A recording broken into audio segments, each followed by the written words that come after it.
Question posed by Zoha Nisar from Pakistan is that this question is troubling him a lot. And she says that all of us Muslims, we obey Allah subhanahu wa ta'ala, we follow the Quran and Sunnah because we want to please Allah and we want to go to heaven. So isn't this selfishness? That all of us are doing all these rules and regulations, following the Sharia, following the Quran, following the Hadith, because we want to please Allah and go to heaven. So our sole purpose is to go to heaven. Isn't this selfishness? And isn't there a ruling in Islam that you should not be selfish? You should not be selfish. So aren't we contradicting? That in Islam it teaches us not to be selfish. Then we are selfish to go to heaven. This has been troubling her. Sister, first let me correct you. The ruling as far as not to be selfish is concerning worldly things. That you should not be selfish and strive only for the dunya. Allah says in the Quran that if you strive for dunya, I will give you dunya. I will not give you akhirah. If you strive for akhirah, Allah will give you akhirah and dunya both. So as far as striving for the worldly things and having a greed for the worldly things is haram.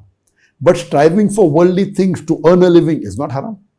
But the greed in such a way that you're selfish and don't want for others, that is haram.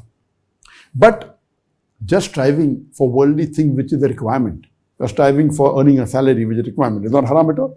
So the greed for the worldly material things in such a way that takes you away from Allah, that is haram in Islam. But striving for things in this world, which is a requirement, and not having a greed for it is permitted. Let me correct your knowledge of Islam. Coming to your main part, that aren't we being selfish because we want to go to Jannah? You said in your question correctly that we are doing it to please Allah so that Allah will put us in Jannah. So our main intention is to please Allah. Our main intention is to please Allah. Now when we please Allah, our reward is Jannah. So if you are pleasing someone else, and especially a creator, if you please other human beings as long as they are not going against the Sharia, it is good. But if you are pleasing a creator, it's a fard. Our creator Allah subhanahu wa ta'ala has given you this life, has given you the food, has given you the clothing, has given you all this ni'mah. It's our duty to obey Him. Now when we obey Him, our reward is Jannah. So pleasing Allah subhanahu wa ta'ala is not selfishness at all. Coming to your question again, that even if I agree with you, if someone is doing all these acts only to go to Jannah, is it selfish? Yes, but it is permissible selfishness. When you are selfish that you want to go to Jannah, and while you are striving for Jannah, you aren't preventing anyone else to go to Jannah.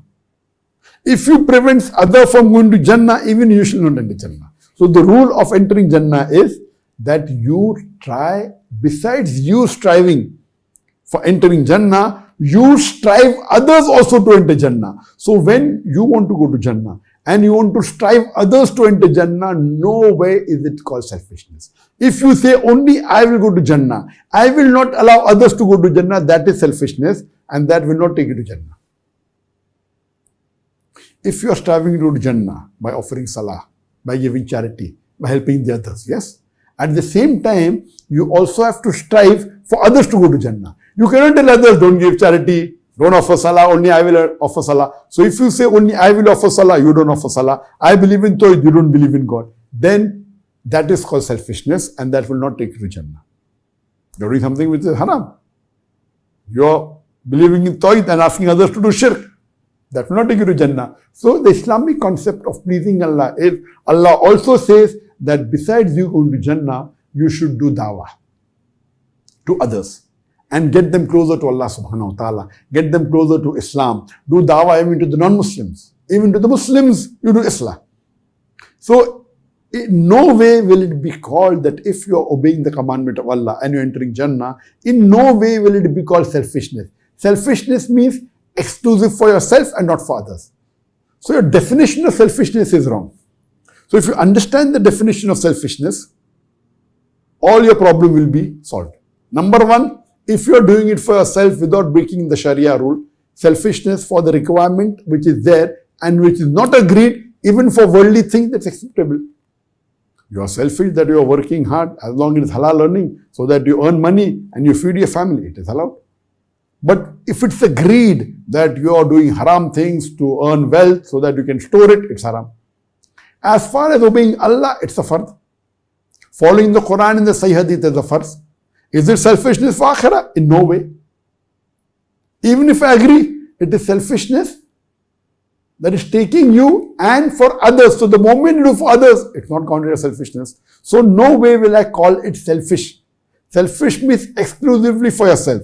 What you're mainly doing is pleasing Allah subhanahu wa ta'ala. In return, the reward is Jannah. Even if I strive that I am believing in Tawheed, I am fasting, I am praying 5 times a day so that I go to Jannah, it is not selfishness at all. I am also striving for others to go to Jannah. I am doing dawah. Selfishness means exclusively for myself. So I strive besides myself going to Jannah, I strive that the other Muslims also should go to Jannah. I strive to the non-Muslims, to make them Muslims, to make them follow Tawheed, to make them offer Salah, to make them give Zakat, so that even they can go to Jannah. So in no way will this be called selfishness. So if you correct your thought process and correct your definition, this is no way selfish. In fact, it is a fard for every Muslim to dawah. It's a fard for us to offer Salah. It's a fard to give charity. And if you do this, then you will be a true follower of Allah subhanahu wa ta'ala, a true follower of Quran and Sahih Hadith. Hope that answers the question.